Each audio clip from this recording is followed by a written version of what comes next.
All right.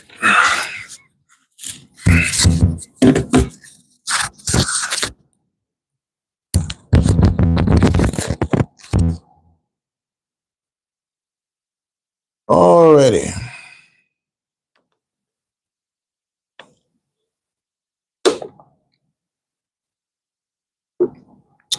Got to get off to an earlier start today. Got some business to take care of that's very important. So I got to cut this short. But I knew it was going to happen. It was just a matter of time. And that's just the way, unfortunately, the way things work. But after all these years, from being banned in 1989 all the way up to his death, the issue has always bothered me to the fact that I thought that Pete Rose, if he wasn't in the Hall of Fame, then you don't really have a baseball Hall of Fame. Here's the guys with the most hits. He's got all the wins. He's got championships, and he played hard every day. So if he's not worthy of a Hall of Fame, who is? Now, some people say the way you play on the field should not be attached to what you do off the field. Well, as you know, he was banned for gambling. And as you know, most sports athletes, they bet. They are sports. They're gamblers. Go all the way back to Paul Hornung with Green Bay in the 50s. He gambled. Then to say that this guy's not worthy because he bet on his own team, there's no proof of that, first of all.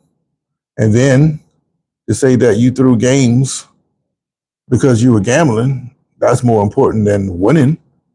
That doesn't seem to match his character. But all that's fine and good. But to come back now and reinstate him makes sense in some ways, because everywhere you go, everybody's pushing gambling down your throat. You go to these sports arenas, that's what they're talking about. Gambling, gambling, gambling. And then the one place you say that you would never have anything to do with sports teams, Las Vegas. Now you start putting teams in Las Vegas. You got the Raiders come out of Oakland. You got the new hockey team, the Knights. And I believe that the A's also coming out of Oakland are going to be moving to Vegas as well. So everything that they say about this gambling is based on hypocrisy. So it would make sense in that vein that now you can reverse the ban on Pete Rose. And just in case you don't know what I'm talking about, it just came out recently that he is now eligible to be voted into the Hall of Fame, or at least to have his name put on the ballot. It does not guarantee that he's ever going to get into the Hall of Fame, but at least gives him a chance to get into the Hall of Fame. And even though he signed the agreement accepting the ban, you have to know that it would be the greatest honor for a guy like him to make the Hall of Fame. But I got a problem with the timing. The man died about 7 months ago, and I just knew it was going to happen. As soon as he died, it was going to make him eligible. And he went on the Skinny Joey podcast, and he made that, they talked about that. I can't remember exactly what he said, but I think he said that he didn't really want to be in the Hall of Fame if you have to wait till I die to put me in there. Now, I got to go back and look at that video again to verify that, but I do recall him saying something along those lines. And I agree. Why are you going to wait till I die before you put me in the Hall of Fame? And it's not more of an insult to him, but it's more of an insult to his family, because they know how much this guy wanted to be in the Hall of Fame, and to do him like that is just like shooting him through grease. And when you add the fact that it doesn't put him in the Hall of Fame, he's probably never going to get there, because it is not the baseball commissioner, Rob Manfredi or whatever his name is. He didn't really want him there, but he's been pressured by the president to put him in there. We're talking about Trump. Trump had something to do with him getting into the Hall of Fame. So you know that baseball really didn't want to do it. So it's going to come down to a vote whether or not he gets there. And it's going to be real simple. They have a vote, every 2 years, and the next vote is in December 27. Then he will go into the Hall that next summer. if he doesn't get in that first voting, he's not going to get in. And I think that the baseball writers, a bunch of snakes, you ask me, they will keep a guy out of the Hall of Fame because he might have made some snide comment to him during some post-game interview. Now, mind you, a lot of these interviews occur immediately after the games are over. So these guys are all heightened up from playing the game. The last thing they really want to do is talk to a reporter. It's just something they do kind of as a courtesy. But you stick a microphone in the guy's face immediately after he comes off the playing field, you might catch anything. And those writers, they get insulted, and they hold that over these guys' heads when it comes time to vote them into the Hall of Fame. And I got a problem with that. But they started the Hall of Fame, so I guess they want to be crass like that to let them. But we know who the best players are. And I've known that Pete Rose should be in the Hall of Fame. And it would be great to see him get in the Hall of Fame, but at the same time, you could have put that man in the Hall of Fame while he was still alive, and that would make it a true honor. So that's just me. JC, how you doing, man? You say he caught betting on games he played in and managed while he was on the Reds. That's why he came down so hard on him. Yeah, they say that. But given his personality, he's trying to win. He's not trying to throw any games that his teams were playing in. It's just like, take the boxer. I know, what's the guy from Philadelphia? The boxer, the older guy, Bernard Hopkins. Hopkins used to put betting information on his back. He's betting on himself.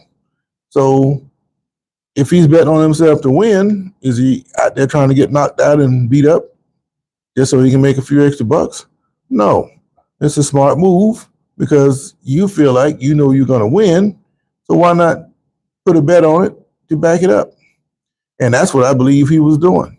And, with gambling, you can kind of get out of control with it, but never to the point where you just want to sell your soul out just to make a few bucks. It's not about the money. The money is just the byproduct of winning. It's all about competition. If you got a competitive problem, then gambling is not a good thing for you to do. So I don't think that he would bet against his own team. It doesn't make sense to me. But I understand baseball will want to protect the integrity of the game or any other sport. But all these guys, they're betting on their sport. Whether or not he have any control in the outcome or not, that might be an integrity question. But based on what I've seen and what I've heard him say over the years, he's not betting against his team. He just got a competition problem, and betting is the avenue to express that, being that he couldn't play anymore. That's just me. He should be in the Hall of Fame, I think. Edwin CV, how you doing, man? I asked the question, should Pete Rose be in the Hall of Fame? I got a couple votes so far. I'll check it in a minute. Daniel Berry Sports Highlight says, hey, Albert Tartura, how you doing, man?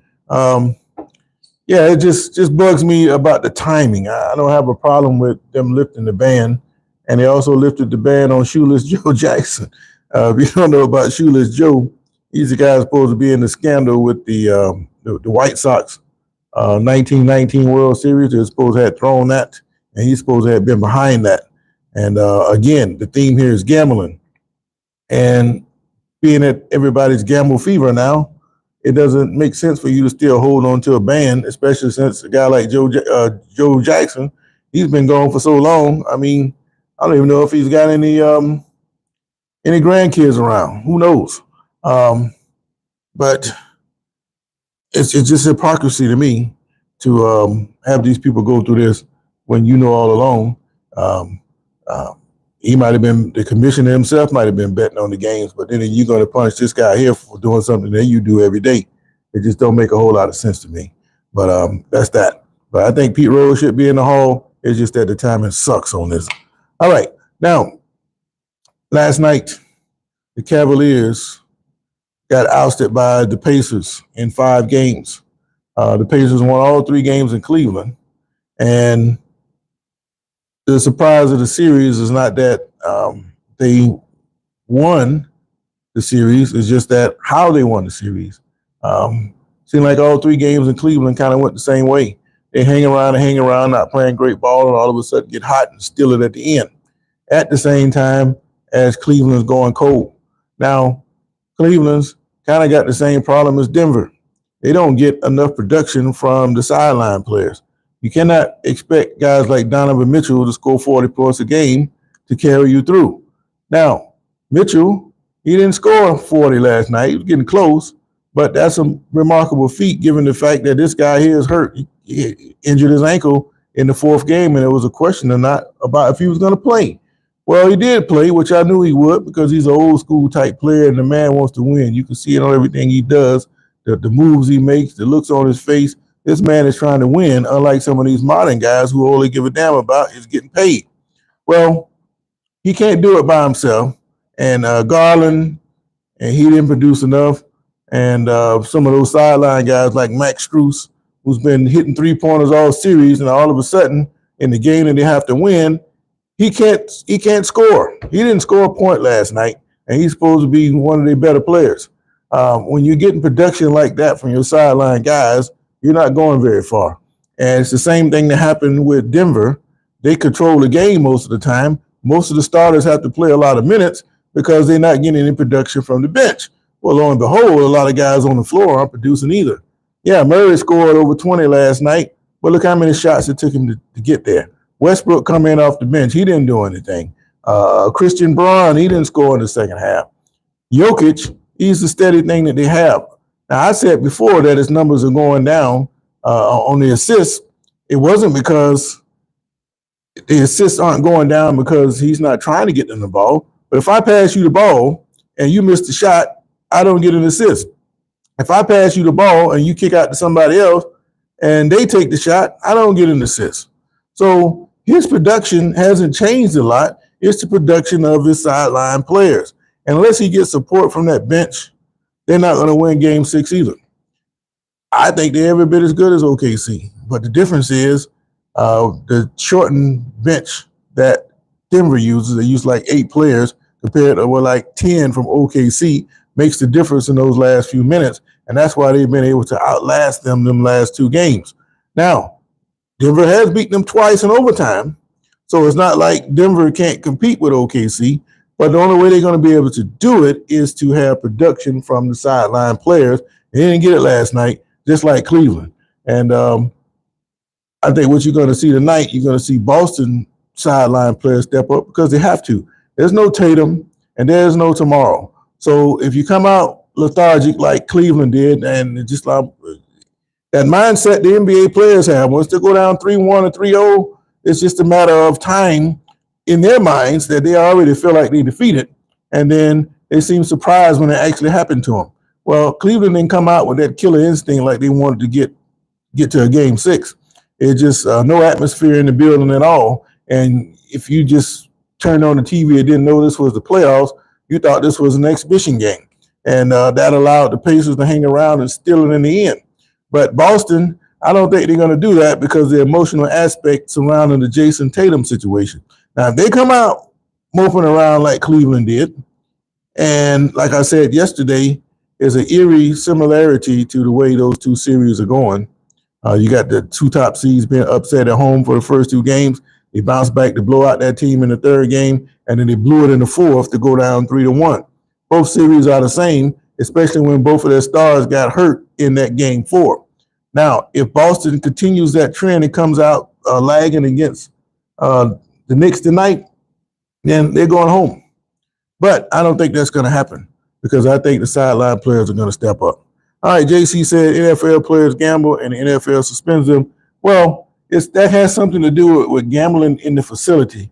Now, that lets you know you really got it bad. If the man tell you up front, well, you can gamble all you want, but don't gamble in the facility, and you do it anyway, hell, you ought to get suspended. But that's what they're doing.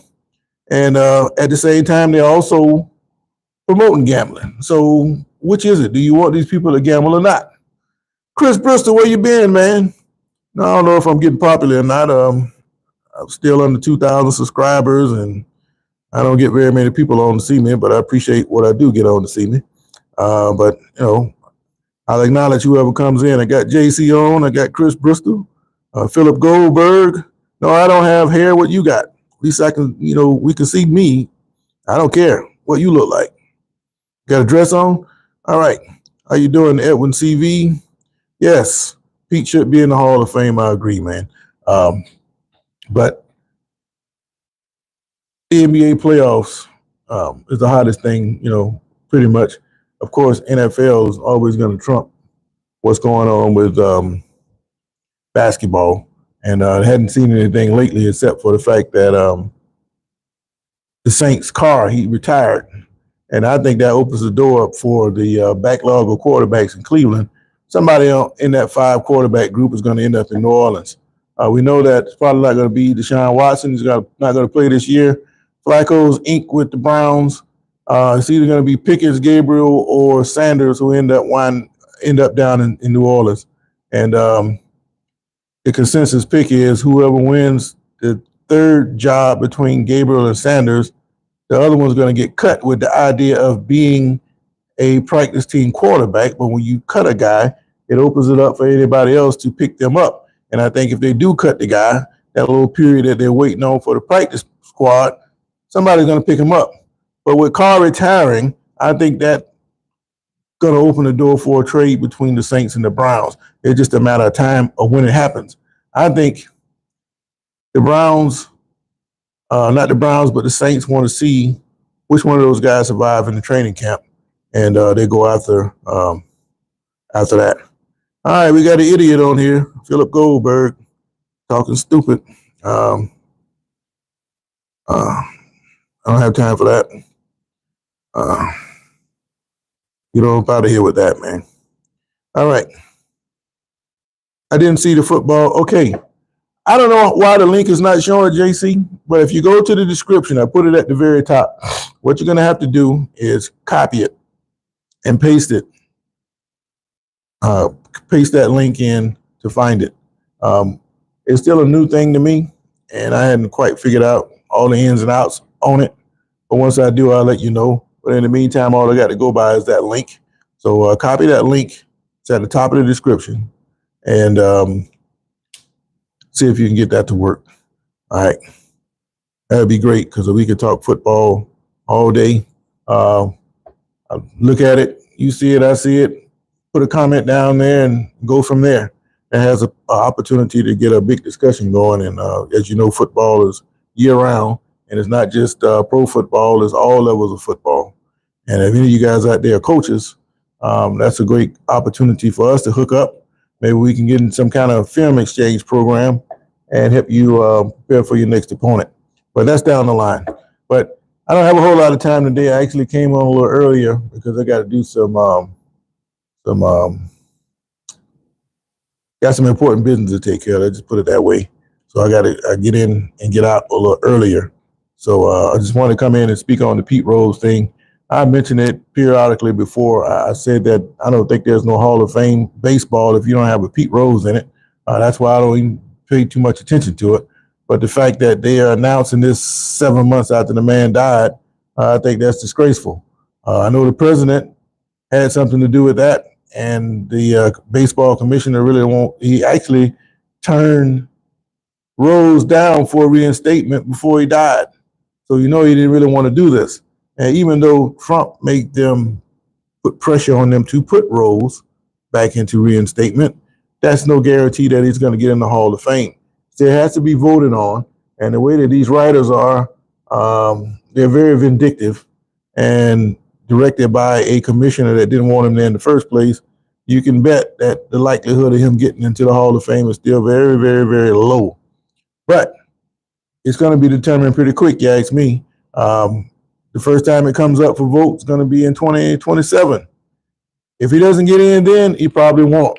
Unless some commissioner on his way out puts the word out that, it's time to put Pete Rose in the Hall of Fame. But I wouldn't count on it because those guys are snakes. And I just don't like the way they do business. Ikbur Bilal, how you doing, man? So let's check the poll votes here. Most of you are saying, over 80% of you are saying that Pete Rose should be in the Hall of Fame. And I think eventually he'll get there, but it's a shame that the man couldn't enjoy that honor while he was alive. And I just had a feeling long before he died that as soon as he died, they're going to put the man in the hall. What would be the point of that? To me, it does not make very much sense. So that's where we are now with that. But the NBA playoffs last night, Cavs exited, no support from the bench. Same thing with the Nuggets. They're not eliminated, but they went down 3-2 after no support from their bench. So tonight, the Celtics, they host the Knicks. They're down 3-1, but they don't have their star, Jason Tatum. I think that the scoring capacity of the Celtics still gives them an opportunity in this series. So don't count the Celtics out. But if they come out lethargic and flat like Cleveland did last night, then they're going to be out the door as well. And what's the other series out west? Golden State and Minnesota. Minnesota's looking to close out Golden State, and that's going to be determined by whether or not Steph Curry plays. If Curry plays, they can beat Minnesota. But if they don't play, if he don't play, then I don't see how, even if they were to upset this game, they wouldn't get much farther than that. They got to have Curry. And I'm kind of perplexed why Curry hasn't already returned, because having history with hamstring strains, I know you can come back in a week on that. And it's not a calf strain. If they tell you you're going to be out with a calf strain for a week, don't believe that. It's going to be at least a month. But he doesn't have that. You could put a sleeve on, get that electro shock stuff that they do. You can come back from a hamstring. So I would have felt he would have been back. If had it been me, I would have had him come out in the second half. I wouldn't have told anybody. I would just have him, like he go into the bathroom, come out and get ready to play in the second half of that game 4. And that would have been enough of a shot to his team to win that game. But they don't think like me. So, but I don't know. Indy might surprise us and make it to the finals. They might. They beat the Knicks last year, but both teams are a little bit different now. So the way the Knicks showing me down the stretch of these games, they got a little heart there. I'm not really sold on Indiana. Some of the players that they have are supposed to be great. They got a lot of inconsistency there also. Miles Turner, what he scored? Less than 10 points last night. He's not going to be able to do that in the finals if they want to make it to the NBA finals. Consistency, whoever's most consistent is going to advance. And the teams that have been eliminated, the players on there, they haven't been consistent, you know. Even though Murray, he scored 20-something last night, but look how many shots he took. Look at the bench support to Jokic. It's just not there. And it's easy to see who can advance once you start following the stat line. And I didn't start doing it until I started fooling around with those parlays. And once you start seeing these guys that aren't producing statistically, then you can pretty much guess who's going to win these series based on the production of the inconsistent players. But it's just like baseball. You can strike out 100 straight times with that 101. You might hit a home run. You never can tell. But still, inconsistency is what makes a difference in these tournaments. All right. So like I said, I got to get up out of here, man. I got to take care of some. I'm filming from jail. Idiot.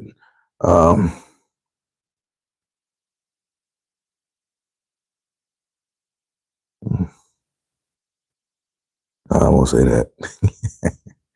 It'll be nice. How about that? But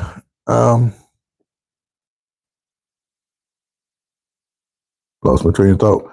But I think that the Celtics are going to win tonight because it's going to be a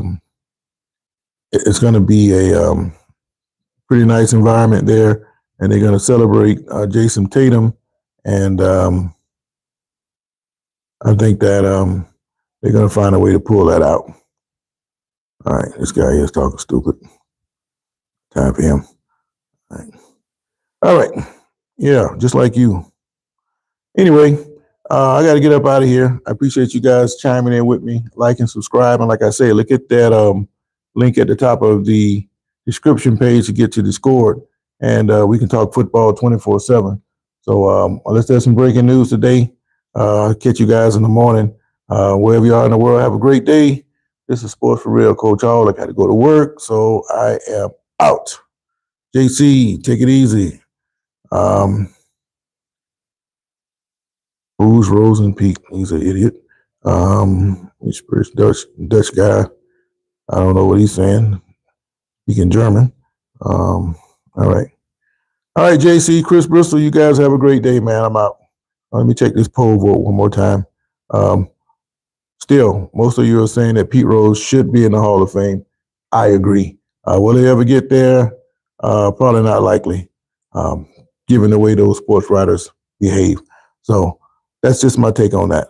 All right. Catch you guys next time. Sports for Real, I'm out.